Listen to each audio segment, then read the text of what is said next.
I'm on government assistance, and I run out of money, and I had to buy Pampers for Delani. And I had $11.42 in the bank. And I remember wrapping my son in a towel for 2 days. I remember the second day, like you said, I had my hand on Jelani's stomach, and I said, don't worry, baby. Mommy will never be this broke or broken again. And that day, what shifted for me was I was willing, and I don't know if this is going to sound crazy, I was willing to completely die to any form of me that I had been so that I can birth the woman that I was becoming. The reason why a lot of people won't become who they want is because they're too attached to who they've been. And you hear it all the time when people say, I've always been this way. Okay, well, if that's working for you, keep doing that. I knew it wasn't working for me any longer. I had hit my version of rock bottom. So I was willing to let go of everything and everybody.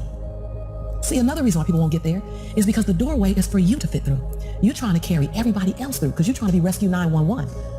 And you got to rescue you first. I am much more valuable to my family and to my community because I was willing to let them go through the door myself, teach myself, learn myself, condition myself, and then come back and get them. I'm much more valuable to them now. But I had to go through a window time of 10 years of judgment. You leaving us, hanging out with white people all the time. You going to these crazy countries. We don't know what I had to be willing to allow my conviction to make me inconvenienced. See, we want to grow, but we want to stay liked by everybody. I was willing to be my own rescue at the risk of your approval. But most of us aren't like that. Facebook is an example. We want to be liked. Well, I woke up and I like myself today, so your like is extra. My job is to like me first. I was willing to say every day, Lisa, you like you? Lisa, are you proud of you? Lisa, are you playing full out? Every day before I checked in with anybody else. I was willing to inconvenience my entire life. My entire life. I was willing to disrupt my entire life to buy my future, to buy my possibility, to give my dream a chance. See, we're not supposed to tuck our dreams in on the pillow when we get up in the morning. We're not supposed to leave them at home. We go and fulfill somebody else's dream. We're not supposed to do that. That's not what we're wired to do. That's not who we are. Your human spirit doesn't care about the economy. The human spirit doesn't care that my son's father went to prison.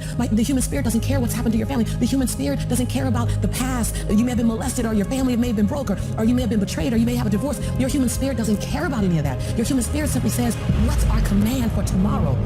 What do you want to create? It's not keeping score. Your brain is keeping score because your brain is designed to keep you safe.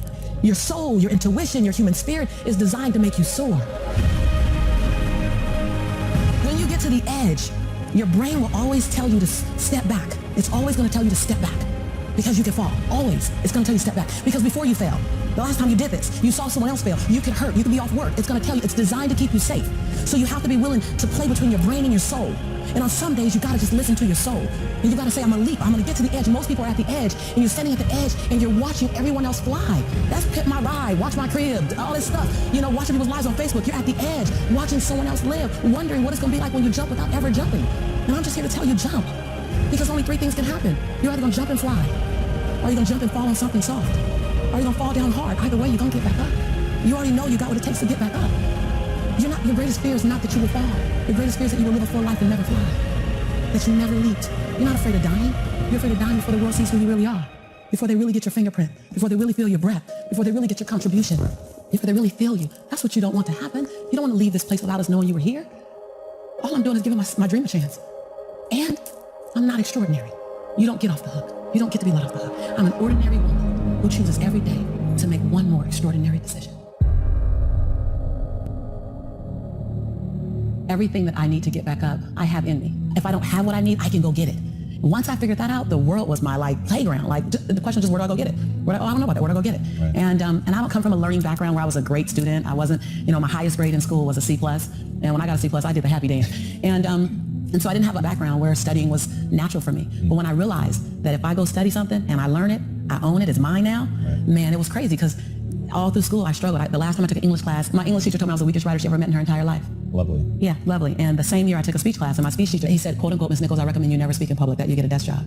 And so That's mean. Yeah, it's just, it was demotivated people, sad people, hurt people hurt, sad people make other people sad. Bottom line, don't take it personal, hurt people hurt. See, most people want the convenience of transformation without the inconvenience required for transformation. So my grandmother says, and I love to repeat this, your conviction, what you're passionate about, your conviction and your convenience don't live on the same block. They ain't even in the same zip code. So if you want to have a conviction for something, you have to sign up to the inconvenience. We're trying to find convictions and passion and breakthrough on the inside of our box. Well, when you realize that the box doesn't even exist, like someone made up, oh, you're playing outside the box, so we all bought into, there's a box. Well, I don't even own a box. I don't even want to get in your box. Like, you better come out here because I ain't getting in there. And so when you start thinking like that, Tom, all of a sudden, everything is possible. So I disrupt people when I say, you want to make me extraordinary because it lets you off the hook. What if the God that we call God, the divine, whatever your faith is, what if there's no partial? It's not going to give me a hookup and not give you one. It's not going to give me an opportunity and not give you one. I'm just going to go after it. If I die, I'm down the treadmill, like Wisdom said. I'm going to be on the treadmill running. I'm just not going to stop because I believe all things are available to us. I'm just willing to go after them. Are you willing? And then that is so disruptive because then you got to make a decision. Because it's easier to live inside the parameters of, well, as a black woman, well, as born and raised in South Central, well, I'm dyslexic. I wrote 7 books. I'm dyslexic. So just knowing, like, I'm not perfect. What I do really well is I manage my imperfection well. And so we're all waiting for perfect. It's an illusion that will never come to you, and it's an excuse to never show up and play. Your story is not meant to be your fortress. Your story is meant to be your fuel. Any story. Like the beauty of me being one of the top 1% earners in America is that I was on government assistance. Right. Like, that's the beauty. Like, come on, it wouldn't be a big deal if my family was rich. Whatever. Like, I'm supposed to do something. The beauty is that when you show the little engine that could story, like, I'm not going to run fast, but I ain't going to stop running. I might slow down and have to breathe and catch my breath, but I'm not stopping because I believe all things are available to all of us. And good people should do well. Because when good people do well, good people just do more good in the world.